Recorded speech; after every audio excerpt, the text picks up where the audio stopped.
네,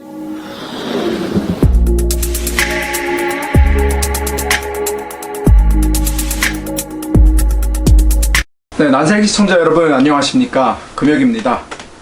김정은이 드디어 모습을 드러냈습니다. 한 20여일 정도 자맹을 하면서 많은 사람들의 궁금증을 불러일으켰는데 일각에서는 죽었다, 어떤 사람들은 정상적으로 활동을 하고 있다, 정말 말들이 많았었죠. 결국은 어떤 공장을 시찰하는 것으로 자기 모습을 드러내면서 온 세상에 본인의 건재함을 알렸습니다. 김정은이 자맹을 하던 시기에 북한에서 또 다르게 주목을 받았던 사람이 있습니다. 바로 김정은의 동생 김여정입니다. 우리나라 국회 입법조사처 그리고 미국의 의회 조사국의 분석 보고서에 따르면 김여정이 김정은의 뒤를 이어서 북한에서 후계자가 될 가능성이 크다라고 동일한 분석 보고서를 내놓았습니다. 자, 우리나라 입법조사처의 어떤 분석 보고서에 따르면 김여정이 곧 북한에서 당 중앙으로 불릴 것이다 라고 전망을 했었는데, 여기서 말하는 당 중앙이라는 것은 과거에 김일성 시대에 김정일이 후계자가 되었을 때 김정일을 부르는 칭호였습니다. 또한 김정일 시대에 김정은이 후계자가 되었을 때 당 중앙 혹은 김대장 이러면서 그런 칭호를 가지고 이제 사람들한테 서서히 알려지기 시작했습니다. 그러한 당 중앙이라는 칭호를 김여정한테 쓴다라는 것은 결국은 김여정이 북한 대내적으로 후계자로서 공식적으로 인정을 받은 것이 아닌가라는 추측을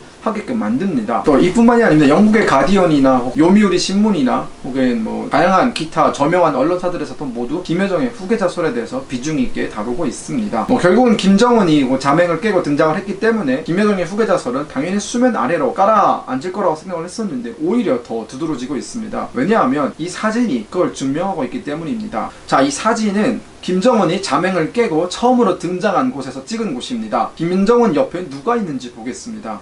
바로 김여정이 앉아 있습니다. 북한에서 흔히 주석단에서 그 자리 배치를 할 때에는 권력 서열에 따라서 배치를 합니다. 제일 가운데에 김씨일가가 앉고 그 양옆에 이제 김정은의 오른팔, 왼팔이라고 불릴 수 있는 사람들, 예전 같으면 박봉주라든가 혹은 최룡해 같은 사람들이 그 자리를 앉았겠죠. 하지만 김정은의 옆에는 다른 그 누구도 아닌 김여정이 앉아 있습니다. 북한은 사진을 함부로 찍지 않습니다. 또한 북한은 수단 배치를 단 한 번도 함부로 하지 않습니다. 결국은 이것은 보여주기 이용이고 대외적으로 김여정이 김정은의 바로 다음 권력을 가진 2인자다라는 것을 천명하는 셈입니다. 이러한 징후가 갑자기 나타났느냐? 사실 그렇지도 않습니다. 자, 우리 김여정의 행보를 한번 쭉 찾아보도록 하겠습니다. 김여정이 처음 등장했을 때에는 김정은의 개인 비서 비슷한 그런 책무를 맡으면서 등장을 했습니다. 김정은이 어제 연설을 할 때 김여정 그 뒤를 왔다 갔다 하면서 수발을 드는 모습을 보여준다거나 혹은 김정은이 어디 현지 지도를 할 때면 김여정이 그 앞에서 길을 정리하는 등 정말 수행비서 역할에 국한되어 있었는데, 어느 순간부터 슬슬 대남협상에 전면에 나서던가 아니면 본인의 명의로 성명을 발표하는 등 본인의 직책과는 어울리지 않는 그러한 역할들을 보여주기 시작을 했습니다.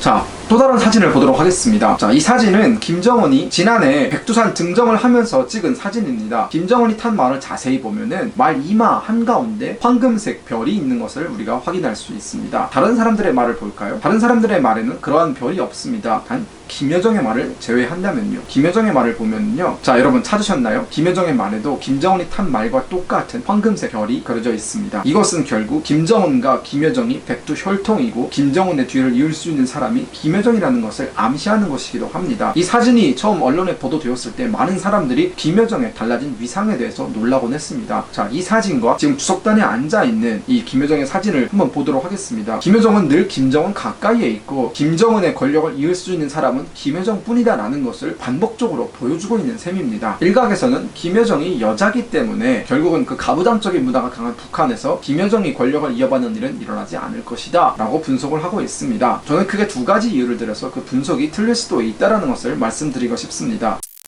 자, 첫 번째, 김정은의 건강 상태가 매우 좋지 않습니다. 김씨 일가는 대대적으로 할아버지 때부터 심장에 굉장히 안 좋은 문제들을 안고 있습니다. 할아버지와 아버지 둘 다 심근경색으로 죽었죠. 자, 김정은 처음에 등장했을 때 사진을 보면은 좀 뚱뚱하긴 했지만 그래도 날씬한 편이었습니다. 하지만 지금의 사진을 봤을 때 김정은은 보통 50kg 이상은 찌었을 것으로 보이는데 그의 생활 습관을 들여다봤을 때 와인이나 꼬냑과 같은 그런 주류를 좋아하고 줄담배를 피우는 그런 생활 습관을 가지고 있습니다. 이런 것들은 심장에 굉장히 안 좋은 영향을 미치는 것들입니다. 즉 김정은이 언제 어떻게 무슨 일을 당해도 전혀 이상하지 않는 그런 건강 상태라는 것입니다. 이런 상태를 우리도 아는데 북한도 알 것입니다. 김정은이 혹시라도 잘못된 경우를 대비해서 후계자를 마련하는 것은 북한으로서는 굉장히 시급한 문제일 수도 있습니다. 김정은에게는 3명의 자식이 있습니다. 딸 1명과 아들 2명이 있는데 그 첫째 딸이 2013년생입니다. 김정은이 5년 혹은 10년 이내에 변고를 당한다라고 가정을 해봅시다. 10년 뒤에 문제가 생겨도 그의 딸이 권력을 이어받기에는 여전히 나이가 어립니다. 결국 고모인 김여정이 수렴청정식으로 권력을 유지하면서 김정은의 자식들이 어느 정도 나이가 성장했을 때 권력을 물려주는 방법이 가장 합리적인 방법일 수 있습니다.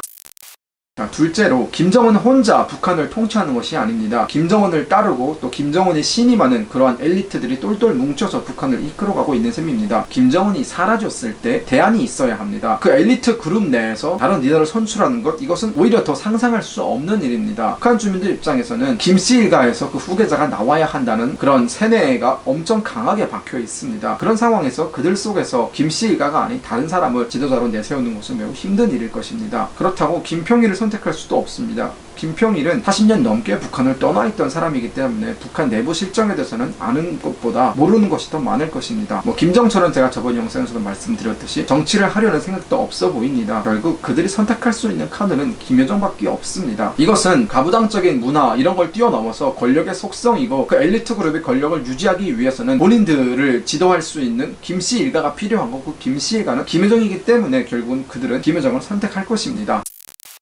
오늘 영상을 한번 종합적으로 다시 간략하게 말씀드리도록 하겠습니다. 김정은이 등장을 했지만 김여정이 후계자가 될 것이다 라는 소식은 끊이지 않고 지속적으로 나오고 있습니다. 우리가 그 이유를 살펴봤을 때 김정은이 결국 건강 상태가 매우 좋지 않기 때문에 늘 후계자 문제가 나올 수 있는 것이고, 김정은도 그걸 알고 있어서 김여정을 자신의 옆에 앉히면서 내 후계자는 김여정이 될 것이다 라고 공공연히 얘기하고 있는 것으로 보입니다. 둘째, 가부장적인 문화 때문에 김여정이 권력을 넘겨받을 수 없다는 분석은 북한의 권력 체제를 잘못 이해했기 때문에 나오는 분석이다. 저는 이렇게 보고 있습니다.